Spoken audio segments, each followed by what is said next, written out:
é um pretexto para avançarmos para a conversa com mais dois convidados, o jornalista Ricardo Jorge Pinto e o professor universitário Joaquim Fidalgo, ambos comentadores da RTP. Boa noite, obrigada pela vossa presença também.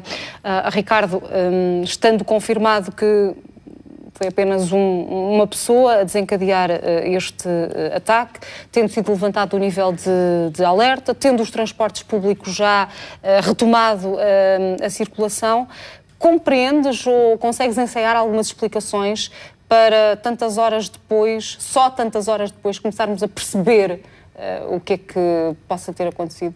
O tempo da polícia não é o tempo dos média. Isto é, o tempo dos média acaba por ser muito mais acelerado em termos de necessidade de informação do que aquilo que são as precauções que a polícia naturalmente terá que ter. Eventualmente, numa fase inicial, a polícia alemã considerava que poderia haver mais atiradores e daí as precauções, na eventualidade deles existirem, para evitar que outras vítimas acabassem às mãos desses fugitivos ou alegados fugitivos. Eventualmente, depois a polícia percebeu que, afinal, terá sido apenas um único atirador e que se terá suicidado, mas, entretanto, houve uma série de especulações mediáticas, feitas em estúdios como este, que foram julgando à volta dessas informações que a polícia estava a tratar apenas como medida de precaução. E isso cria esse desfazamento entre aquilo que nas casas das pessoas se foi criando como o que terá acontecido e aquilo que terá mesmo acontecido e que ao longo das horas vai ficando cada vez mais claro. E aí eu penso que os média têm uma responsabilidade muito grande e uma responsabilidade até muito negativa. Eu não excluo a hipótese de este caso ser ou estar centrado à volta de uma pessoa que, se calhar, por causa daquilo que tem vindo a assistir nas televisões, de outros casos idênticos, acaba por ter, por efeito de mimetismo, a tentação de vir replicar. E este excesso de cobertura mediática, e aqui faço uma crítica e autocrítica a nós mesmos, poderá ser uma das razões para a multiplicação deste género de situações. E isso é alguma coisa que nos deve levar a pensar. Os jornalistas têm aqui uma atitude muitas vezes esquizofrénica.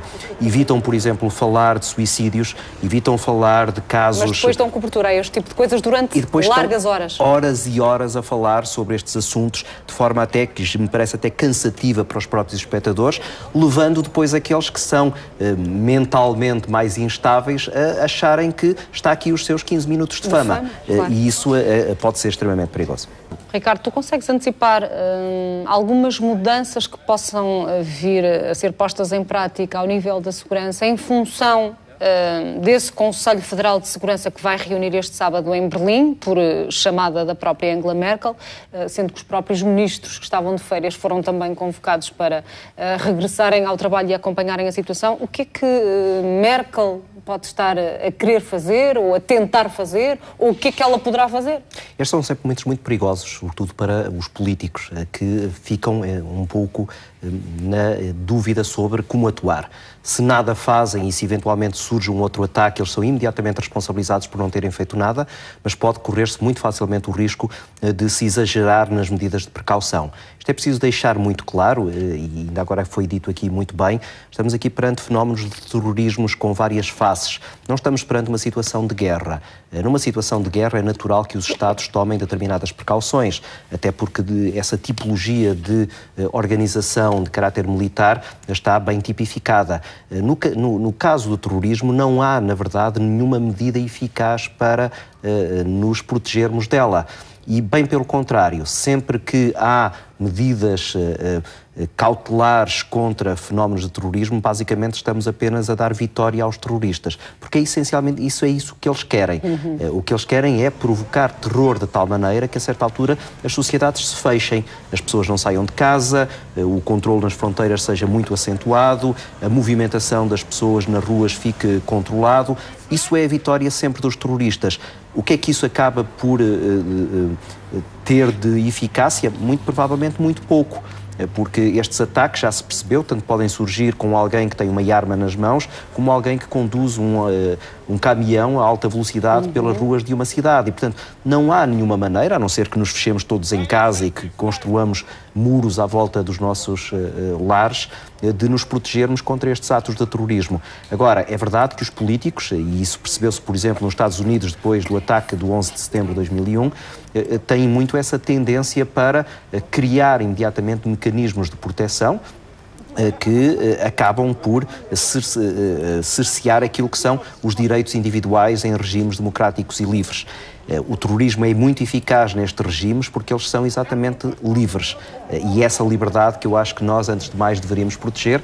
Percebo também que os políticos, por vezes, tenham a tentação de a tentar diminuir. Ricardo Jorge Pinto, o que é que se pode acrescentar? Perante dados e perante estas respostas, o que é que se pode acrescentar? Muito pouco. Há uma investigação que está a decorrer e que certamente irá depois produzir mais dados sobre os quais será possível depois ter uma análise mais lúcida sobre aquilo que aconteceu. Neste momento, as indicações apontam para um ato de um atirador isolado. Não sabemos se com conexões a alguma rede terrorista ou não. Eventualmente, pelas informações, será iraniano.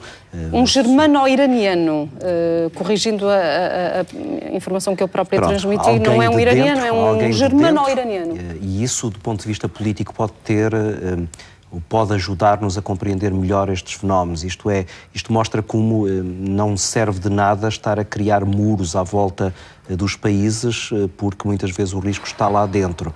E isto mostra também que, e há pouco já foi também isso mencionado, é o desconforto que se vai criando com base em outros atos terroristas naquilo que é a forma como determinado tipo de imigrantes vive ou convive dentro de países, que pode levar a atos que, por via desse desconforto, se tornem em autênticas chacinas perante populações que, ficando depois em pânico, acabam por amplificar estes mesmos fenómenos. E, portanto, resumindo, o perigo está muitas vezes dentro de casa, o perigo pode ser controlado ou pode ser aumentado consoante aquilo que são muitas vezes as políticas de emprego, políticas de acolhimento, políticas de aculturação, que podem ser mais ou menos eficazes e que acabam por provocar situações que, mesmo não tendo nada a ver com redes terroristas mais alargadas, de alguma maneira, direta ou indiretamente, acabam por ser sucedâneos daquilo que é uma estratégia de confrontação cultural no interior de uma Europa que sempre foi um espaço de ligação e de conexão entre muitas civilizações, entre muitas culturas e entre também muitos interesses.